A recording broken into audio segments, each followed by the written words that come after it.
नमस्कार दोस्तों, जागृति क्लासेज के ऑनलाइन प्लेटफॉर्म पर एक बार आपका फिर से हार्दिक स्वागत है।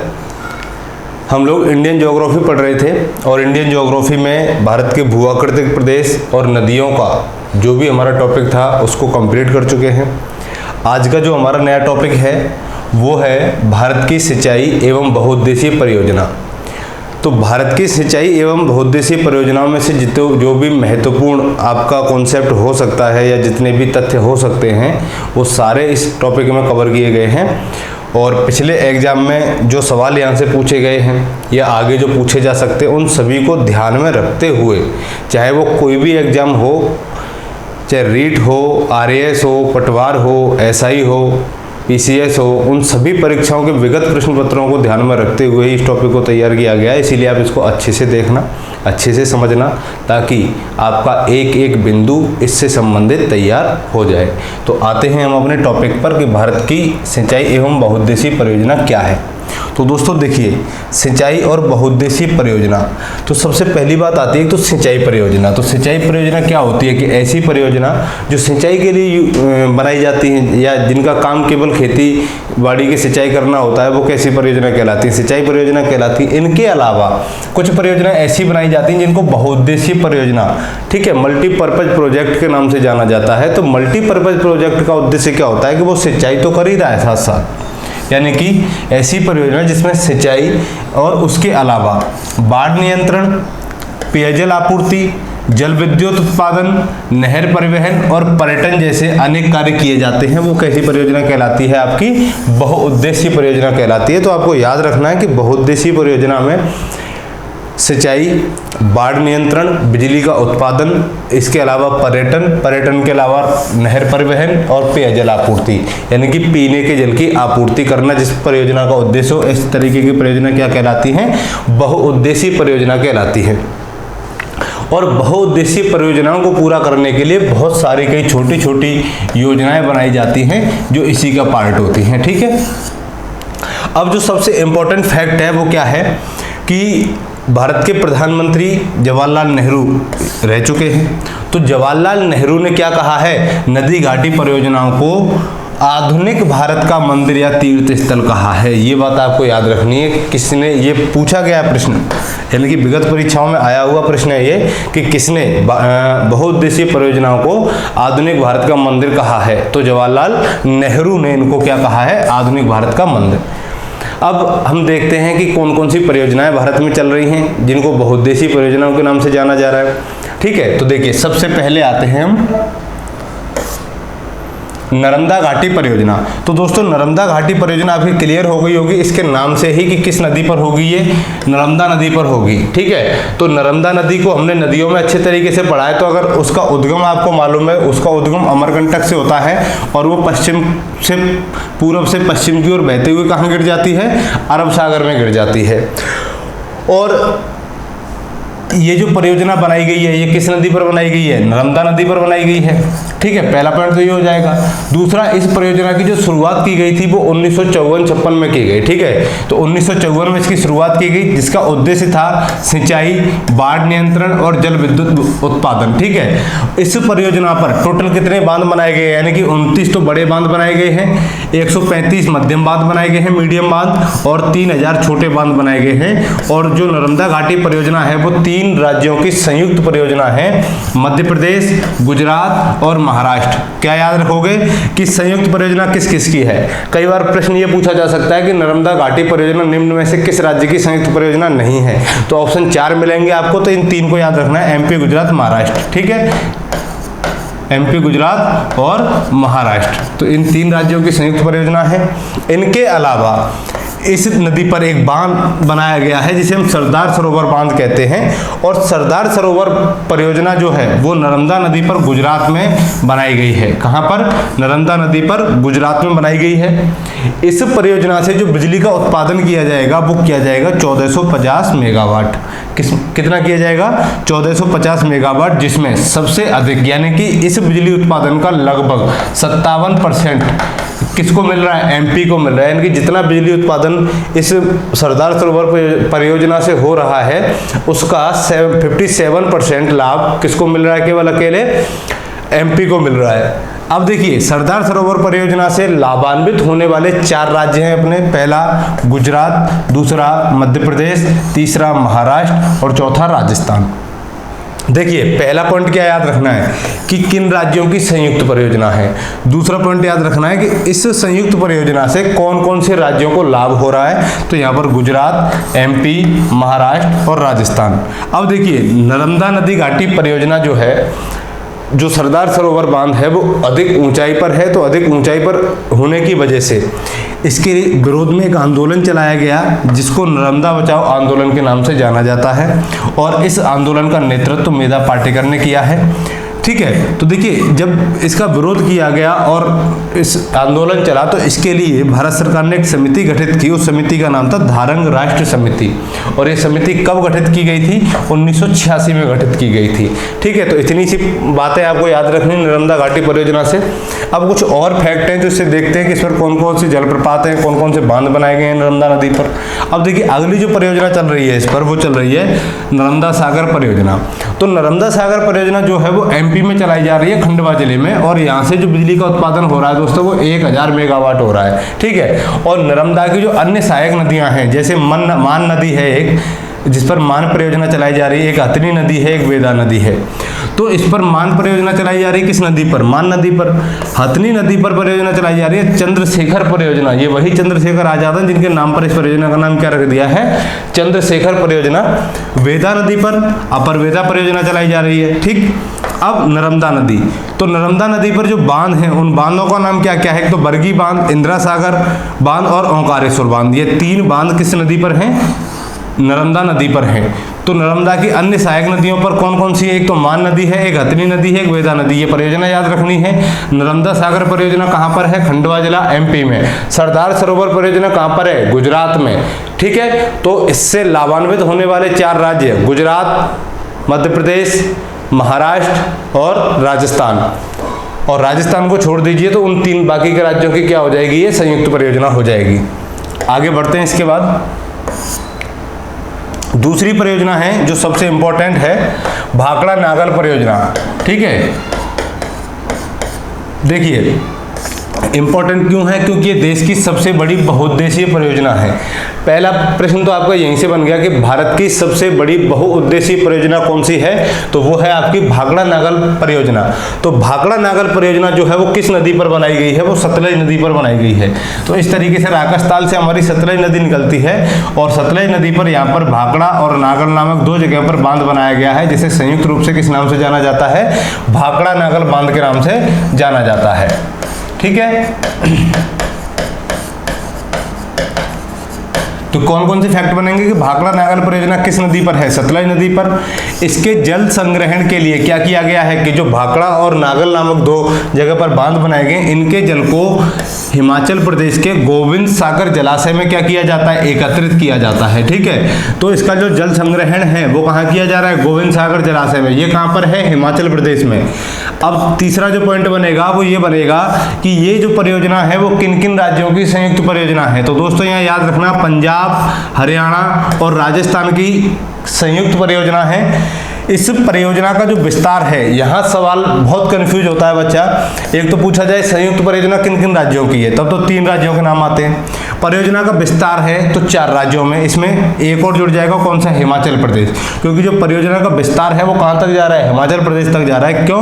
क्योंकि इसका जल संग्रहण कहाँ पर हो रहा है? हिमाचल प्रदेश के गोविंद सागर जलाशय में हो रहा है। तो इन तीनों के अलावा पंजाब, हरियाणा, राजस्थान और हिमाचल प्रदेश।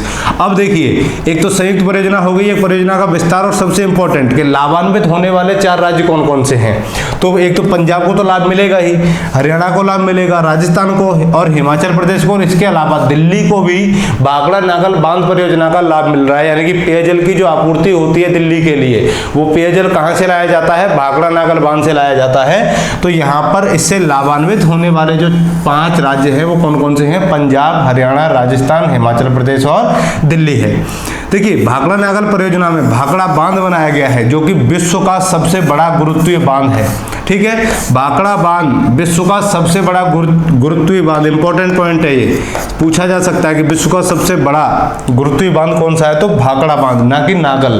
भाखड़ा नागल को एक साथ भी मत करना, अगर ऑप्शन में अलग अलग नहीं हो तब हमें करना पड़ेगा, लेकिन केवल कौन सा बांध है, भाखड़ा बांध है, जिसकी ऊंचाई टोटल कितनी है, 226 मीटर है। क्लियर है दोस्तों, यहाँ तक आगे बढ़ते हैं। अगली परियोजना है आपकी दामोदर घाटी परियोजना।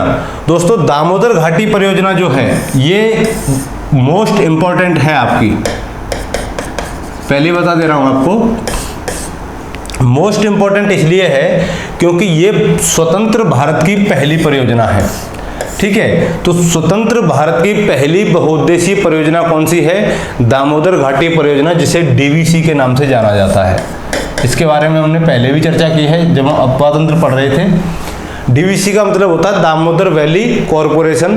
तो दामोदर घाटी परियोजना के लिए कॉरपोरेशन की स्थापना की गई 1948 में। ठीक है, तो इसलिए इस परियोजना का नाम भी क्या है, डीवीसी है। दूसरी चीज है जो सबसे इंपॉर्टेंट है कि विश्व की पहली नदी घाटी परियोजना थी टेनेसी बहुउद्देशीय परियोजना, जो अमेरिका में बनी थी, और इस टेनेसी नदी बहुउद्देशीय घाटी परियोजना पर ही ये आधारित है, इसीलिए यह स्वतंत्र भारत की पहली बहुउद्देशीय परियोजना है। और 2 राज्यों में ये परियोजना चलाई जा रही है। इस तरीके से ये आपकी दामोदर रिवर है और ये हुगली में मिल रही है। तो दामोदर जो है वो झारखंड के पलामू से निकलती है और कहाँ जा करके मिल जाती है, पश्चिम बंगाल में हुगली में मिल जाती है। तो 2 राज्यों, एक तो हुगली जो है वो कौन से राज्य में बह रही है, पश्चिम बंगाल, और दामोदर झारखंड और पश्चिम बंगाल में बह रही है। तो संयुक्त परियोजना अगर पूछी जाए तो कौन कौन से राज्यों की है ये, 2 राज्यों की, झारखंड की और पश्चिम बंगाल की। ठीक है दोस्तों, यहाँ पर याद रखना। दूसरा कि इस पर जो बांध बनाए गए हैं दामोदर नदी पर, तो इस पर बहुत सारे 9 बांध बनाए गए हैं लगभग। तो 9 बांधों में एक तो दामोदर नदी पर कौन कौन से, एक तो तेनू घाट, पंचेत, अय्यर और बेरमो। तो देखिए इसी पर यहाँ पर तेनू घाट है, यहाँ पर पंचेत है, यहाँ पर बेरमो है, तो ये और ये आपका कौन सा हो जाएगा, अय्यर बांध। तो ये तो दामोदर पर। और दामोदर की एक सहायक नदी है बराकर नदी, तो बराकर नदी पर तिलैया बांध बनाया गया है, बेल पहाड़ी बांध बनाया गया है और मेथन बांध बनाया गया है। तो इस तरीके से आपको ये संरचना याद रखनी है कि कौन सा बांध किस नदी पर इस परियोजना के अंतर्गत बनाया गया है। तो तेनू घाट, पंचेत, अय्यर और बेरमो ये तो बनाए गए हैं दामोदर नदी पर। इसके अलावा दामोदर की सबसे बड़ी सहायक नदी कौन सी है, बराकर नदी। तो बराकर नदी पर तिलैया बांध, बेल पहाड़ी बांध और मेथन बांध बनाए गए हैं। एक बोकारो नदी है, बोकारो नदी पर बोकारो बांध और कोनार नदी पर कोनार बांध। ये तीनों की तीनों किसकी सहायक नदियां हैं, ये दामोदर की सहायक नदियां हैं। ठीक है, तो डीवीसी की फुल फॉर्म पूछी जाए तो दामोदर वैली कॉरपोरेशन, इसकी स्थापना 7 जुलाई 1948 को हुई थी। ठीक है, इसका जो हेडक्वार्टर है वो कहां पर है, कोलकाता में है। तो ये इंपॉर्टेंट क्या क्यों है, क्योंकि देश की पहली यानी कि स्वतंत्र भारत की पहली नदी घाटी परियोजना है जो अमेरिका की टेनेसी नदी परियोजना पर आधारित है, इसीलिए इंपॉर्टेंट है। और पश्चिम बंगाल और झारखंड में क्या है, ये झारखंड की संयुक्त परियोजना है, इसलिए इस परियोजना को बनाया गया क्योंकि जो दामोदर नदी है, इस दामोदर नदी को कहा जाता है पश्चिम बंगाल का शोक। पश्चिम बंगाल का शोक का मतलब है कि जब बाढ़ का पानी यहाँ पर आता है तो पूरे पश्चिम बंगाल में क्या मचाता है, तबाही मचाता है। इसीलिए इस तबाही को रोकने के लिए 1948 में, कब 1948 में भारत सरकार ने डीवीसी की स्थापना की और उसके लिए दामोदर घाटी परियोजना चलाई। ठीक है दोस्तों, अगली परियोजना, अगली आपकी कोसी परियोजना। तो कोसी परियोजना का नाम सुनते ही आपको नदी याद हो गई होगी कि कौन सी नदी पर है, कोसी नदी पर है। तो ये इस तरीके से गंगा है और गंगा की कोसी क्या है, सहायक नदी है। ठीक है, तो देखिए कोसी नदी जो है वो नेपाल से निकलती है, नेपाल हिमालय से, उसके बाद उत्तर प्रदेश में बहती है। कहां पर बहती है, उत्तर प्रदेश में, और बिहार में जाकर के किसमें मिल जाती है, गंगा में मिल जाती है। तो कोसी नदी, अगर देखिए अब यहीं से आप पता लगा लोगे कि कौन कौन से राज्यों की संयुक्त परियोजना है। तो दोस्तों पहली बात याद रखना कि ये केवल राष्ट्रीय परियोजना नहीं है, इसका मतलब इसमें दूसरे राष्ट्र का भी सहयोग है, इसीलिए इसको क्या कहा जाता है, यह एक अंतरराष्ट्रीय परियोजना है। क्यों? क्योंकि इसमें जो लाभान्वित होने वाला देश है वो कौन सा है, आपका नेपाल है। तो ये परियोजना नेपाल, बिहार और केंद्र सरकार की, क्योंकि अगर अंतरराष्ट्रीय परियोजना है तो केंद्र सरकार को इसमें शामिल किया जाता है, केंद्र सरकार का भी इसमें योगदान है। इसके अलावा नेपाल और बिहार, ये इन तीनों की क्या है, संयुक्त परियोजना है, जो कैसी है, एक अंतरराष्ट्रीय परियोजना है। किस नदी पर बनाई गई है, गंगा की सहायक कोसी नदी पर। इस पर कौन सा बांध बनाया गया है, चतरा बांध बनाया गया, कहां पर, बिहार में। तो ये हमारी कोसी परियोजना थी। अब इससे आगे और देखते हैं।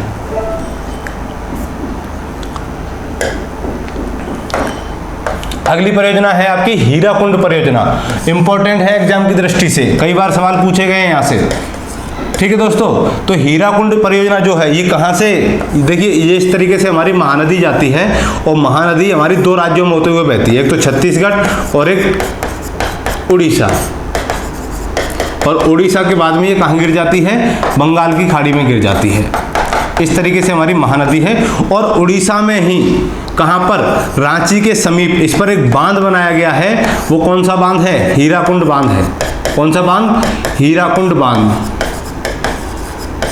ठीक है दोस्तों, तो हीराकुंड बांध किस नदी पर है, महानदी पर। कहां पर, उड़ीसा में, जो कि विश्व का सबसे लंबा बांध है, ये सबको मालूम होगा। इसकी जो टोटल लंबाई है दोस्तों वो लगभग 5 किलोमीटर के आसपास है, यानी कि ये बांध 5 किलोमीटर लंबा है। अगर केवल मीटर पूछी जाए तो 4801 मीटर इसकी क्या है, लंबाई है।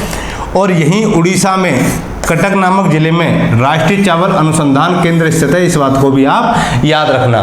तो क्या क्या सवाल यहां से पूछे जा सकते हैं कि हीराकुंड परियोजना किस नदी पर है, तो महानदी पर। किस राज्य में है, तो उड़ीसा में। ठीक है, और राज्य की जगह शहर पूछे कि किस शहर में, तो रांची के समीप। ठीक है, रांची जो है वो उड़ीसा, उसकी सॉरी रांची, छत्तीसगढ़ और उड़ीसा, ये तीनों के तीनों कौन से पठार में आते हैं, छोटा नागपुर पठार में आते हैं। किसमें, छोटा नागपुर पठार में। तो दामोदर नदी इससे थोड़ा सा ऊपर बहती है और इसके साइड में बहती है स्वर्णरेखा नदी। तो ये तीनों नदियां जो हैं ये कौन से भारत की नदियां हो जाएंगी, प्रायद्वीपीय भारत की नदियां हो जाएंगी। तो हीराकुंड बांध इंपॉर्टेंट इसलिए है क्योंकि ये विश्व का सबसे लंबा बांध है। विश्व का सबसे ऊंचा गुरुत्वीय बांध कौन सा है आपका, भाखड़ा बांध है। ठीक है, इसके अलावा अगली परियोजना रिहंद परियोजना। तो दोस्तों रिहंद परियोजना जो है वो गंगा की सहायक, सोन नदी की भी सहायक नदी पर है। ठीक है, देखिए इस तरीके से ये गंगा नदी है और नीचे से इसमें आकर के सोन मिलती है, किसमें, पटना में। और एक नदी आकर के इसमें मिलेगी आपकी रिहंद नदी, उत्तर प्रदेश में। तो इस रिहंद नदी पर ही ये परियोजना चलाई जा रही है, रिहंद परियोजना। तो सोन की सहायक रिहंद नदी पर कौन सी परियोजना चलाई जा रही है, रिहंद बांध परियोजना। इस परियोजना के अंतर्गत एक सागर बनाया गया जिसे गोविंद वल्लभ सागर परियोजना के नाम से भी जाना जाता है। देखिए दोस्तों, गोविंद वल्लभ सागर जो है ये गोविंद वल्लभ पंत के नाम पर रखा गया है। तो गोविंद वल्लभ पंत सागर झील उत्तर प्रदेश में स्थित है।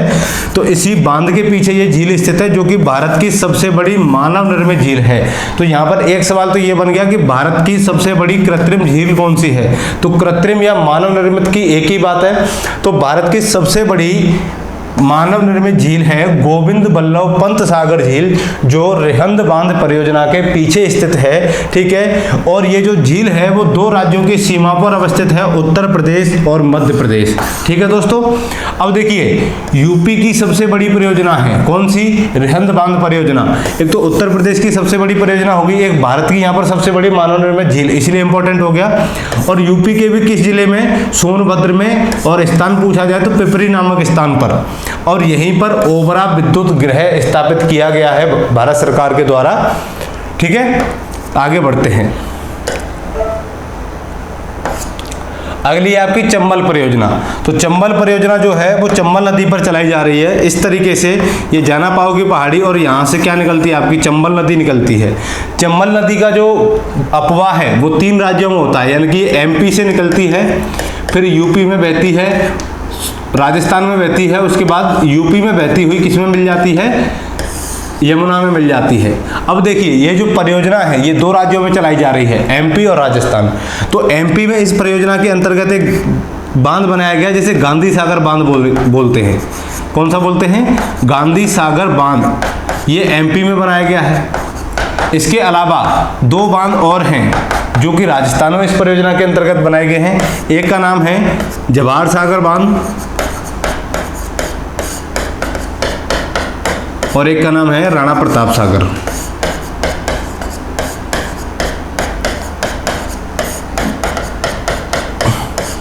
तो इन तीनों बांधों का निर्माण है वो चंबल परियोजना के अंतर्गत किया गया है। तो चंबल किसकी सहायक नदी है, यमुना की सहायक नदी। तो चंबल परियोजना किस नदी पर चलाई जा रही है, चंबल नदी पर चलाई जा रही है, जो कहां से निकलती है, जाना पाओ की पहाड़ी एमपी से निकलती है। और एमपी में इस पर गांधी सागर बांध बनाया गया है और 2 बांध इस पर राजस्थान में बनाए गए हैं। कौन कौन से, राणा प्रताप सागर और जवाहर सागर बांध। क्लियर है दोस्तों। तो ये थी हमारी कौन सी, चंबल परियोजना। तो किन 2 राज्यों की संयुक्त परियोजना है ये, राजस्थान तथा मध्य प्रदेश की संयुक्त परियोजना है। इतना सा याद रहेगा आपको। आगे बढ़ते हैं। अगली आ रही है आपकी इंदिरा गांधी नहर परियोजना। इंदिरा गांधी नहर परियोजना का नाम आते ही हमें राजस्थान की इमेज दिखाई देने लगती है कि इंदिरा गांधी नहर परियोजना जो है वो राजस्थान के लिए विशेषकर चलाई गई थी, क्योंकि राजस्थान के जो पश्चिमी क्षेत्र हैं वहां पर मरुस्थल का विस्तार है। तो मरुस्थल का अधिक विस्तार होने की वजह से वहां पर जल की कमी है। तो उस पश्चिमी क्षेत्र को सिंचित करने के उद्देश्य से भारत सरकार ने क्या किया, इंदिरा गांधी नहर परियोजना चलाई। अब इंदिरा गांधी नहर परियोजना जो है वो कहां से चलाई जा रही है, ये सतलज और ब्यास के संगम पर हरके बैराज नामक स्थान से एक नहर निकाली गई है। ठीक है। तो हरके बैराज से कौन सी नहर निकाली गई है, इंदिरा गांधी नहर।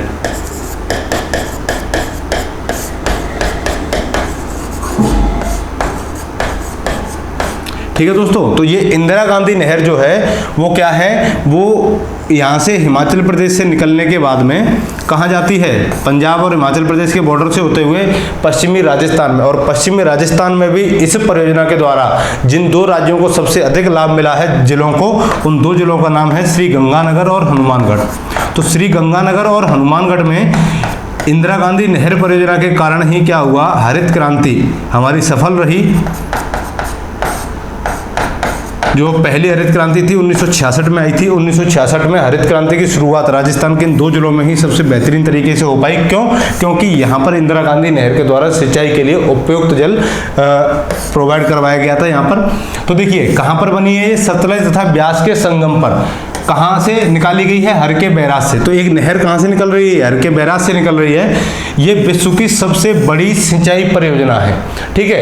ये बहुउद्देशीय परियोजना होने के साथ साथ क्या है, विश्व की सबसे बड़ी सिंचाई परियोजना है। और इंदिरा गांधी जो नहर है वो विश्व की सबसे बड़ी नहर है। भारत की तो सबसे बड़ी नहर है ही, इसके अलावा विश्व की सबसे बड़ी नहर है जिसका नाम क्या है, इंदिरा गांधी नहर। अब ये किन 2 राज्यों की परियोजना है, राजस्थान तथा पंजाब। लेकिन इसका विस्तार जो होगा, संयुक्त परियोजना पूछी जाए तो राजस्थान और पंजाब, और विस्तार पूछा जाए आपसे तो इसमें एक राज्य और जुड़ जाएगा आपका, कौन सा, हिमाचल प्रदेश।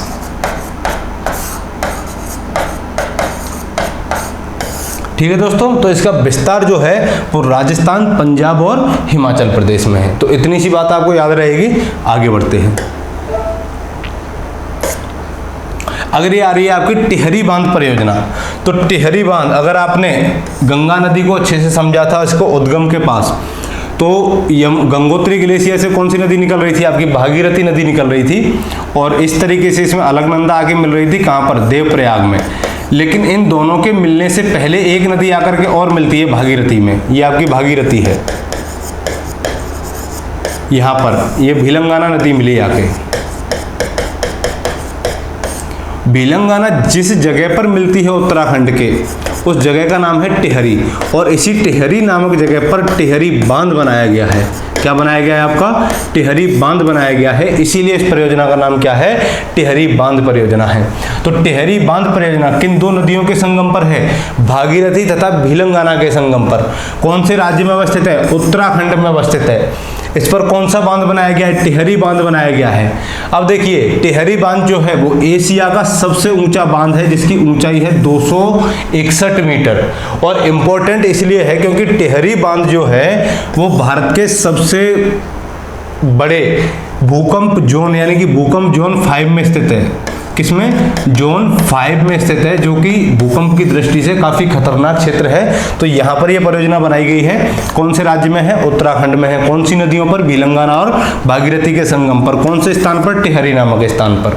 ठीक है दोस्तों, अगली आ रही है आपकी नागार्जुन सागर परियोजना। तो नागार्जुन सागर जो परियोजना है वो कृष्णा नदी पर चलाई जा रही है। और कृष्णा नदी का जो उद्गम होता है वो प्रायद्वीपीय भारत में कहाँ से होता है? वो होता है आपका महाबलेश्वर से। यानी कि पश्चिमी घाट में एक पर्वत है जिसका नाम है महाबलेश्वर। तो महाबलेश्वर से निकलने के बाद में ये नदी कहाँ पर गिरती है? बंगाल की खाड़ी में गिरती है। और आंध्र प्रदेश और तेलंगाना में, यानी कि अब पहले तो एक ही राज्य था आंध्र प्रदेश, 2014 में यह अलग हुआ है। तो पहले तक तो केवल आंध्र प्रदेश की ये परियोजना थी, लेकिन इसका जो विस्तार है वो 2 राज्यों में है, एक तो आंध्र प्रदेश और एक तेलंगाना। इन दोनों राज्यों की सीमा पर यह परियोजना है नागार्जुन सागर परियोजना। यानी कि आंध्र प्रदेश का तो गुंटूर जिला इस परियोजना के अंतर्गत आता है और तेलंगाना का नालकोंडा जिला। ये वही नालकोंडा है जहां पर नालकोंडा पर्वतमाला स्थित है। ठीक है, तो आंध्र प्रदेश और तेलंगाना 2 राज्यों में स्थित है। तो किन 2 राज्यों की संयुक्त परियोजना हो जाएगी आपकी? आंध्र प्रदेश और तेलंगाना की। यहां से सिर्फ यह पूछा जाएगा कि नागार्जुन सागर परियोजना किस नदी पर चलाई जा रही है? कृष्णा नदी पर। यहां पर जो सबसे इंपॉर्टेंट बात ध्यान रखने योग्य है वो ये है कि बहुत सारी परियोजना हमारी ऐसी हैं जो नदियों के नाम से ही संबंधित हैं। तो वहाँ तो एग्जामिनर पूछेगा ही नहीं कि ये परियोजना किस नदी पर बनाई गई है, लेकिन इसके अलावा बहुत सारी परियोजना ऐसी हैं जिनका नाम उस नदी के नाम पर नहीं किया गया बल्कि अलग नाम रखा गया है। तो वहाँ से प्रश्न आपके पूछे जा सकते हैं। तो यहाँ हमारा एक तो पहला प्रश्न ये शुरू हो गया। दूसरा ये जिनका नाम उन नदियों के नाम पर नहीं रखा गया। तो नागार्जुन सागर जैसे ही पूछा जाए आपको आंख बंद करके कौन सी नदी लगा देनी है? कृष्णा नदी लगा देनी है। कौन से 2 राज्यों में बांध बनाए गए हैं? आंध्र प्रदेश और तेलंगाना। आंध्र प्रदेश के कौन से जिले में? गुंटूर जिले में। और तेलंगाना के कौन से जिले में? नालकोंडा जिले में। ठीक है दोस्तों, तो ये हो गई हमारी टिहरी बांध परियोजना और नागार्जुन सागर परियोजना। इसके अलावा अगली है कावेरी नदी पर कुछ बांध बनाए गए हैं, उनके बारे में चर्चा करते हैं। देखिए कावेरी नदी पर बने बांध, तो सबसे पहले हमें कावेरी की अवस्थिति मालूम होनी चाहिए कि कावेरी का जो अपवाह है वो कहाँ है। तो यहाँ कर्नाटक से निकलती है और कर्नाटक से निकलने के बाद में कहाँ गिर जाती है? ये तमिलनाडु से होते हुए बंगाल की खाड़ी में गिर जाती है। इस नदी की विशेषता ये थी कि जब ये बंगाल की खाड़ी में गिरती है तो अपने मुहाने पर कुछ द्वीपों का निर्माण करती है। और उन द्वीपों में जो सबसे प्रसिद्ध द्वीप था उसका नाम था शिव समुद्रम।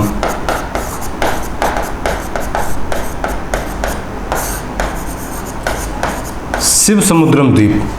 तो शिव समुद्रम द्वीप भी है और शिव समुद्रम बांध भी है। अब यहाँ पर कंफ्यूज हो जाते हैं। जो शिव समुद्रम द्वीप है ये तो है दोस्तों तमिलनाडु में। अब कंफ्यूज नहीं होना है आपको, ये कहाँ पर है? तमिलनाडु में। लेकिन इस पर जो शिव समुद्रम बांध बनाया गया है उस बांध का नाम भी क्या रखा गया है? शिव समुद्रम रखा गया है, जो कहाँ पर स्थित है? कर्नाटक में। द्वीप अलग है, बांध अलग है। द्वीप जो है वो तमिलनाडु में है इसके मुहाने पर, और बांध जो है वो कर्नाटक में है। तो इस पर शिव समुद्रम बांध कौन से राज्य में बनाया गया है? कर्नाटक में। एक और बांध बनाया गया है कृष्णा सागर बांध, ये भी कौन से राज्य में बनाया गया है? कर्नाटक में बनाया गया है। अब यहाँ इंपॉर्टेंट क्या है? यहाँ इंपॉर्टेंट ये है कि शिव समुद्रम बांध के पानी को रोक करके यहाँ पर भारत का दूसरा सबसे पुराना जल विद्युत संयंत्र लगाया गया। कब? 1902 में, यानी कि अंग्रेजों के द्वारा। कि अंग्रेजों के द्वारा भारत में पहला जल विद्युत संयंत्र कहाँ लगाया गया? तब हमसे पूछा जाए तो 1897 में लगाया गया था दार्जिलिंग में। कहाँ पर? दार्जिलिंग में। दूसरा कहाँ पर लगाया गया? 1902 में यहाँ पर कर्नाटक में। कौन सी नदी पर? कावेरी नदी पर। तो पहला पॉइंट यह क्या बनेगा कि भारत का पहला जल विद्युत संयंत्र कहाँ लगाया गया? दार्जिलिंग। और दूसरा कहाँ लगाया गया? कर्नाटक में। किस नदी पर? कावेरी नदी पर। अब कृष्णा सागर बांध ये कहाँ पर है? ये भी कर्नाटक में है, कावेरी नदी पर। इसका जो इम्पोर्टेंट फैक्ट है वो ये है कि इस बांध की जो रूपरेखा तैयार की थी वो एम विश्वेश्वरैया ने तैयार की थी। और इसी बांध के पास यहाँ पर कर्नाटक में ही एक वृंदावन उद्यान है जो कि राष्ट्रीय उद्यान है। ठीक है, तो वृंदावन उद्यान किस बांध के पास है? कृष्णा सागर बांध के पास है। ये हो गए हमारे कुछ महत्वपूर्ण परियोजना। अब इनके अलावा जो अन्य परियोजनाएं आती हैं एक बार उनको देखते हैं। चलिए, तो सबसे पहले जम्मू कश्मीर में, तो जम्मू कश्मीर में सिंधु का अपवाह तंत्र है। तो सिंधु के अपवाह तंत्र के तहत बहुत सारी नदियां हैं, सतलज हो गई, ब्यास हो गई, रावी, चिनाब, झेलम। तो इन नदियों पर जो परियोजनाएं हैं वो जम्मू कश्मीर, हिमाचल प्रदेश और पंजाब, इन 3 राज्यों में विस्तृत होंगी। तो राज्यवार लिया गया। तो देखिए जम्मू कश्मीर में चिनाब नदी पर कौन कौन सी परियोजना चलाई जा रही है। एक तो आपकी सलाल परियोजना, बगलिहार परियोजना और दुलहस्ती परियोजना। ये 3 परियोजना चल रही हैं कहाँ पर, जम्मू कश्मीर में। किस नदी पर, चिनाब नदी पर। झेलम नदी पर कौन कौन सी हैं, किशनगंगा, तुलबुल और उरी परियोजना। ये 3 परियोजना कहां पर है, झेलम नदी पर है। एक बार आप इसका स्क्रीनशॉट ले लीजिए, ठीक है, ताकि सारा एक साथ आपका कवर हो जाएगा।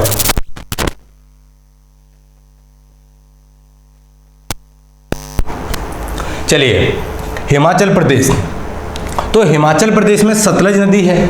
तो सतलज नदी पर हिमाचल प्रदेश में कौन सी परियोजना चलाई जा रही है, भाखड़ा परियोजना चलाई जा रही है। इसके साथ ही नाथपा जाखरी परियोजना भी कौन सी नदी पर है, सतलज नदी पर है। ब्यास नदी पर पौंग परियोजना, रावी नदी पर चमेरा परियोजना। तो देखिए रावी नदी जम्मू कश्मीर में भी बहती है और हिमाचल प्रदेश में भी बहती है। तो हिमाचल प्रदेश में इस पर चमेरा परियोजना चलाई जा रही है और सतलज नदी पर भाखड़ा नागल, इसके बारे में चर्चा कर चुके हैं। नई कौन सी मिली हमको, नाथपा जाखरी। ब्यास नदी पर पौंग परियोजना। इसके अलावा उत्तराखंड, तो उत्तराखंड में यहाँ पर भागीरथी और बेलंगाना के संगम पर टेहरी परियोजना चलाई जा रही है। शारदा नदी पर टनकपुर परियोजना, ये इंपॉर्टेंट है क्योंकि इस परियोजना का जो नाम है इस नदी के नाम से नहीं मिल रहा है। तो टनकपुर परियोजना कौन से राज्य में चलाई जा रही है, उत्तराखंड में। किस नदी पर, शारदा नदी पर। ये शारदा नदी नेपाल से निकलती है। नेपाल से निकलने के बाद में क्या आती है, उत्तराखंड से बहते हुए उत्तर प्रदेश में प्रवेश करती है और अंत में किस में मिल जाती है, घाघरा में मिल जाती है। ठीक है, ये वही शारदा नदी है। आगे बात करते हैं पंजाब। तो देखिए पंजाब में सतलज पर नागर परियोजना और हिमाचल प्रदेश में कौन सी परियोजना, भाखड़ परियोजना। पंजाब में कौन सी, नागल, और हिमाचल प्रदेश में भाखड़ा। ये 2 बांध हैं। ब्यास नदी पर हरके बैराज कहां पर है, पंजाब में। रावी नदी पर थीन परियोजना। तो रावी नदी पर अभी हमने कहां पर देखा था, हिमाचल प्रदेश में देखा था, तो चमेरा परियोजना चल रही थी। और यहाँ राजस्थान में कौन सी नदी थी, चंबल नदी। तो चंबल नदी पर राजस्थान में जवाहर सागर और राणा प्रताप सागर परियोजना चलाई जा रही है। इसके अलावा अगर चंबल ही पूछी जाए तो यहाँ पर गांधी सागर अगर परियोजना का नाम आ जाए तो वो कहाँ पर है, मध्य प्रदेश में है। उत्तर प्रदेश में तो बेतवा नदी जो है वो इस तरीके से गंगा में मिलती है, यमुना में मिलती है, सॉरी, ये यमुना है और ये बेतवा है और ये केन है। तो ये तो यमुना में मिलेंगी और ये इधर सोन। तो देखिए उत्तर प्रदेश की देख लेते हैं।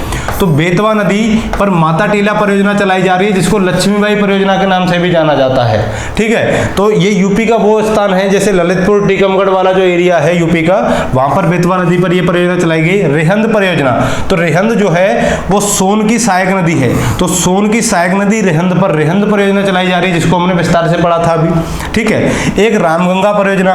तो रामगंगा नदी इस तरीके से आ रही है, किस में मिल रही है, गंगा में मिल रही है। कहां से, इसके बाएं तट से। तो बाएं तट से रामगंगा में कौन सी परियोजना चल रही है, इसके नाम से पता चल रहा है, रामगंगा परियोजना। अब नेपाल में पंचेश्वर परियोजना 2012 में भारत सरकार ने नेपाल के साथ मिलकर के एक समझौता किया था और उस समझौते के तहत पंचेश्वर परियोजना किसके साथ में चल रही है, नेपाल और भारत की एक संयुक्त परियोजना है जो कहां पर स्थित है, नेपाल में स्थित है। ठीक है, अब देखिए सिक्किम में तीस्ता नदी है जो किसकी सहायक नदी है, ब्रह्मपुत्र की, रंगित भी ब्रह्मपुत्र की। तो तीस्ता पर तीस्ता नदी घाटी परियोजना और रंगित पर रंगित परियोजना, इनके नाम से ही याद हो जाएगा आपको।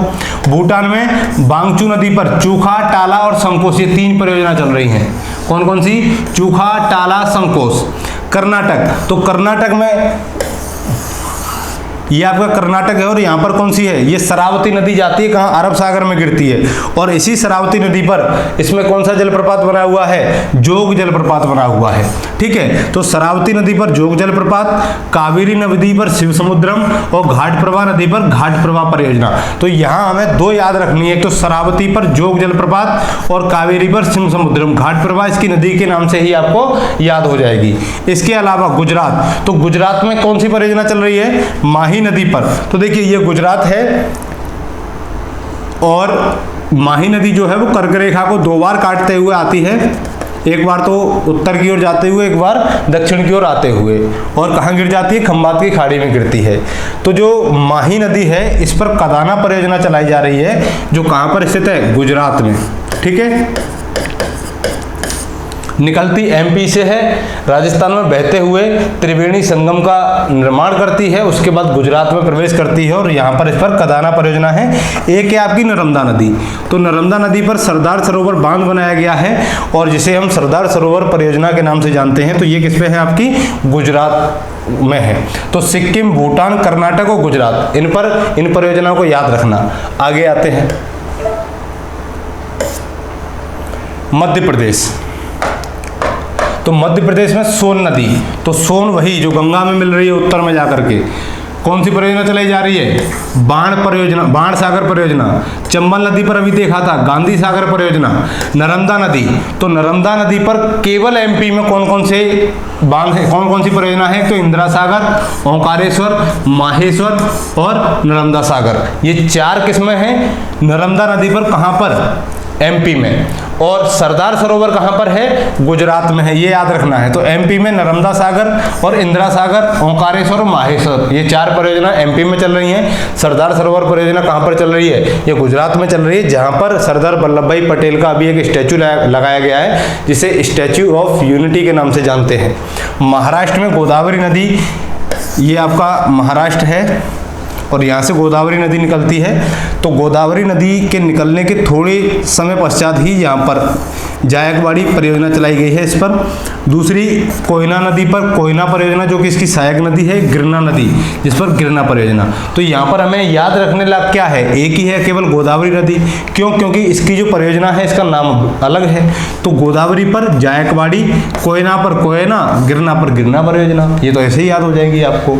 एक है बिहार, तो बिहार में कौन सी, कोसी परियोजना। बिहार में कोसी को बिहार का शोक भी कहा जाता है।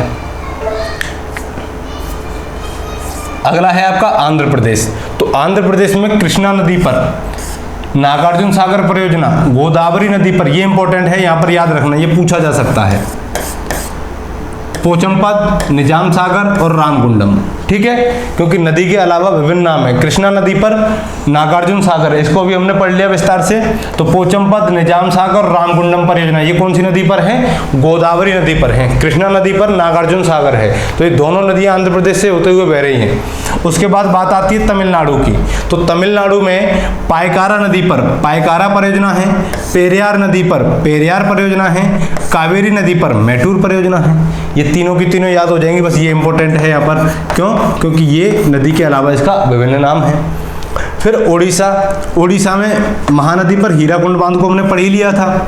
इसके बाद में सिलेरू नदी पर बालीमिला परियोजना है, तो इसको भी आपको एक याद रखना है। बहुत कम परियोजना आपको ऐसी मिलेंगी जिनके नाम नदियों के नाम पर नहीं है, लगभग मुश्किल से 10 से 12 परियोजना। ठीक है, अगला आता है आपका केरल। तो देखिए दोस्तों, केरल में पेरियार नदी, तो पेरियार नदी पर इडुक्की परियोजना चलाई जा रही है। ठीक है, केरल में पेरियार नदी पर इडुक्की परियोजना, जबकि इसी पेरियार नदी पर तमिलनाडु में कौन सी परियोजना चलाई जा रही है, पेरियार परियोजना चलाई जा रही है। पंबा नदी पर सबरीगिरी परियोजना, मदिरा पूंजा पालीवासल परियोजना, और इसकी केरल की 8 अन्य नदियों पर, छोटी छोटी अन्य नदियां, इन सभी को मिश्रित करके एक परियोजना चलाई जा रही है, जिसे हम बोलते हैं परिम्बकूलम परियोजना। ठीक है, तो यहाँ की अन्य 8 नदियों को मिश्रित करके, एकत्रित करके जो परियोजना चलाई जा रही है उसका नाम क्या है, परिम्बकूलम परियोजना है। इंपॉर्टेंट है एग्जाम की दृष्टि से। बाकी मदिरा पूंजा पर पल्लीवासल, पंबा पर सबरीगिरी और पेरियार पर इडुक्की परियोजना, तो ये एग्जाम की दृष्टि से इंपॉर्टेंट हैं, जो कि आपको याद रखने हैं। ठीक है दोस्तों, तो ये थे हमारे नदी घाटी परियोजना और उससे संबंधित अलग अलग फैक्ट्स। ठीक है, तो उम्मीद करता हूं यहाँ तक आपकी सारे जो तथ्य थे वो कंप्लीट हो चुके होंगे। मिलते हैं अगले वीडियो में, तब तक के लिए धन्यवाद।